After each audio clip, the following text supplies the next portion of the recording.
যুৱতীক প্ৰহাৰক লৈ জ্বলিছে শিৱসাগৰ খিলঞ্জীয়াক হাত লগালে নো কেছ নো এফআইআৰ ডাইৰেক্ট একশ্যন যদি আমাক পুনৰবাৰ ইয়াত কোনোবাই মাৰে আমাৰ খিলঞ্জীয়া মানুহক এইবাৰ উল্টাই পিটা হ'ব নো এফআইআৰ নো কেছ ডাইৰেক্ট একশ্যন হ'ব পাৰোঁ আমি দুখীয়া কিন্তু গোলাম নহয় হ'ব পাৰোঁ দুখীয়া আমি তহঁতৰ গোলাম নহয় আঁঠুকাঢ়ি অধিকাৰ খোজা আমাৰ নিয়ম নহয় আঁঠুকাঢ়ি অধিকাৰ খোজা আমাৰ নিয়ম নহয় আৰু নিয়ম নহয় শিৱসাগৰত হুংকাৰ ৩০টাকৈ জাতীয় সংগঠনৰ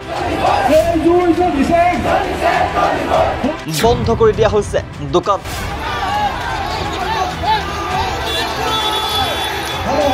ৰাষ্ট্ৰীয় পৰ্যায়ৰ খেলুৱৈৰ সৈতে ভয়ংকৰ কাণ্ড সংঘটিত কৰাৰ পিছতে উত্তাল শিৱসাগৰ গণতান্ত্ৰিক মাধ্যমে শান্তি শৃংখলা বজাই ৰাখিব আমি আন্দোলন কৰিম কোনেও কিন্তু আগবাঢ়ি যাব নোৱাৰিব বহিৰাগত ব্যৱসায়ীয়ে প্ৰহাৰ কৰিছিল ৰাষ্ট্ৰীয় পৰ্যায়ৰ পাঞ্জা খেলুৱৈ গৰাকীক এই প্ৰতিবাদ ঐক্যবদ্ধ খিলঞ্জীয়াৰ প্ৰতিবাদ এই প্ৰতিবাদ মাৰোৱাৰী গুণ্ডাৰ বিৰুদ্ধে বিহাৰী গুণ্ডাৰ বিৰুদ্ধে এই প্ৰতিবাদ বেংগলী গুণ্ডাৰ বিৰুদ্ধে যাৰ বাবে বীৰ লাচিত খানাকে ধৰি ৩০টাকৈ জাতীয় সংগঠনৰ উত্তাল প্ৰতিবাদে কঁপাইছে শিৱসাগৰ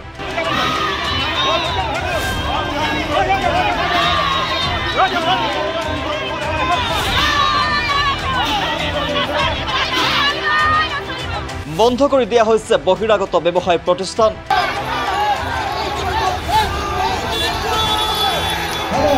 বীৰ লাচিত খানাৰ সেনাপতি শৃংখল চলিহাৰ নেতৃত্বত অব্যাহত এই প্ৰতিবাদ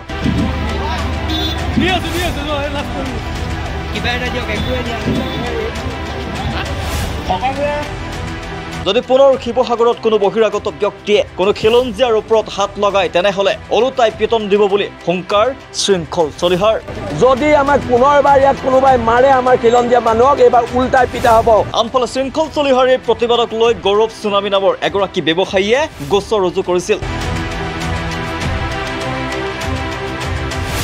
যাক লৈ এতিয়া সৰব আলফা স্বাধীন শৃংখল চলিহাৰ বিৰুদ্ধে তৰা গোচৰ অনতিপলমে উঠাই ল'বলৈ দাবী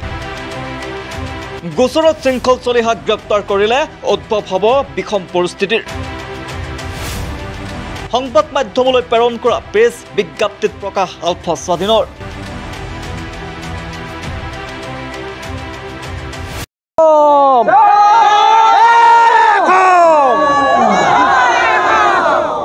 এই প্ৰতিবাদ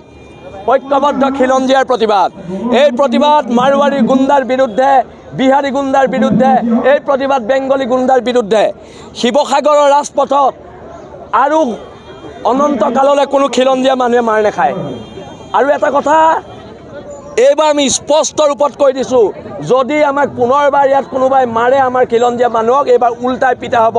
নো এফআইআৰ নো কেছ ডাইৰেক্ট একশ্যন একদম চিধা কথা আৰু আমাৰ মানুহক আমাৰ ছোৱালীক কোনোবাই ইয়াত অৰ্ধ উলংঘ কৰিব আৰু আমি ঘৰত সোমাই বহি থাকিম নহ'ব এইটো কাম আমি আছোঁ শিৱসাগৰ খিলঞ্জীয়া মানুহ প্ৰত্যেক মানুহ দল সংগঠন সকলো ঐক্যবদ্ধ হৈ ওলাই আহিছে আৰু এইটো জাতিৰ বাবে শুভ লক্ষণ আৰু আমি জীয়া জাতি হয় মৰে অসম জীয়ে কোন জীয়ে অসম মৰে কোন কিন্তু তলপৰি আৰু জীয়াই থকা নহ'ব হ'ব পাৰোঁ দুখীয়া আমি তহঁতৰ গোলাম নহয় আঁঠুকাঢ়ি অধিকাৰ খোজা আমাৰ নিয়ম নহয় আৰু নিয়ম নহয় এইবাৰ চিধা পিটন দিয়া হ'ব যদি আৰু আমাৰ গাত হাত তুলিবলৈ হয় একদম স্পষ্ট কথা ধন্যবাদ জয় আই অসম যোৱা 13 তাৰিখে শিৱসাগৰ নগৰৰ মাজমজিয়াত এগৰাকী খিলঞ্জীয়া জীয়াৰীক বহিৰাগত বনিয়াই তেখেতৰ বস্ত্ৰ ফালিছে গাত হাত দিছে তাক লৈ শিৱসাগৰবাসী ৰাইজ ক্ষুণ্ণ হৈছে আৰু তাৰ প্ৰতিবাদত আজি এটা সমদল উলিওৱা হ'ব আমাৰ প্ৰতিবাদটো এইটোৱেই যে বহিৰাগত বনিয়াই আমাৰ জীয়াৰী বোৱাৰীক হাত দি পেলানি খিলঞ্জীয়া মানুহৰ অস্তিত্ব যে শিৱসাগৰত বিপন্ন হৈছে অসমত যে বিপন্ন হৈছে তাৰ এটা উদাহৰণ তেখেতলোকে দাঙি ধৰিছে তাৰ বিৰুদ্ধে প্ৰতিবাদ হৈছে এই প্ৰতিবাদ খিলঞ্জীয়া অস্তিত্ব ৰক্ষাৰ প্ৰতিবাদ এই প্ৰতিবাদ বহিৰাগত আগ্ৰাসনৰ বিৰুদ্ধে প্ৰতিবাদ এই প্ৰতিবাদ মাটি ভেটি সংৰক্ষণৰ কাৰণে প্ৰতিবাদ অসমীয়া জীয়াই থকাৰ কাৰণে প্ৰতিবাদ গতিকে এই প্ৰতিবাদত অসমৰ সকলো প্ৰান্তৰ ৰাইজক জাতি বৰ্ণ ধৰ্ম নিৰ্বিশেষে আমাৰ লগত একত্ৰিতভাৱে আন্দোলন কৰিবৰ কাৰণে আমি অনুৰোধ জনাইছোঁ চাওক শিৱসাগৰত বহিৰাগতৰ গুণ্ডামি নচলিব অসমত বহিৰাগতৰ গুণ্ডামি নচলিব আৰু এই কথাটো ইতিমধ্যে অসমৰ শিৱসাগৰবাসী ৰাইজে ইতিমধ্যে প্ৰতিষ্ঠা কৰিছে আজি স্বতঃস্ফূৰ্তভাৱে শিৱসাগৰবাসী ৰাইজ ওলাই আহিছে মাত্ৰ এটাই কথা ক'বলৈ যে অসমত কেৱল অসমীয়াৰ প্ৰভুত্ব থাকিব লাগিব কোনো বহিৰাগত কোনো বিদেশীৰ অসমত কোনো ধৰণৰ প্ৰভুত্ব থাকিব নোৱাৰিব তেওঁলোকে কোনো ধৰণৰ আচলতে অসমীয়াৰ ওপৰত অত্যাচাৰ চলাব নোৱাৰিব এই কথাটো স্পষ্ট কৰিবলৈ আজি শিৱসাগৰবাসী ৰাইজ ওলাই আহিছে আমি দেখা পাইছোঁ শেহতীয়াকৈ যে বিভিন্ন সময়ত বিভিন্ন ধৰণে অসমীয়া ৰাইজৰ ওপৰত অত্যাচাৰ চলোৱা হৈছে অসমীয়া এগৰাকী নাবালিকা ছোৱালীক ৰাজপথৰ মাজত শ্লীলতা হানি কৰা হৈছে মাৰপিট কৰা হৈছে আৰু তেখেতক সামাজিকভাৱে অপদস্থ কৰা হৈছে আৰু তাৰ পাছত অসমবাসী ৰাইজে মনে মনে বহি নাথাকে বহিৰাগত আগ্ৰাসনৰ বিৰুদ্ধে অসমবাসী ৰাইজে মনে মনে বহি নাথাকে তাৰ আজি প্ৰতিফলন কিন্তু শিৱসাগৰত আমি দেখিবলৈ পাইছোঁ আৰু এটা কথা স্পষ্ট কৰি কওঁ আজিৰ তাৰিখৰ পৰা শিৱসাগৰৰ পৰা আৰম্ভ হোৱা যি আন্দোলন শিৱসাগৰৰ পৰা আৰম্ভ হোৱা যি প্ৰতিবাদ প্ৰতিবাদৰ বীজ সমগ্ৰ অসমতে উপনীত দিব সমগ্ৰ অসমতে ইয়াৰ যি ধাৰণা ইয়াৰ যি চেতনা এই সকলো বিয়পি পৰিব বুলি স্পষ্ট কৰিছে নিউজ ডেস্ক সচ দ্য ৰিয়েলিটি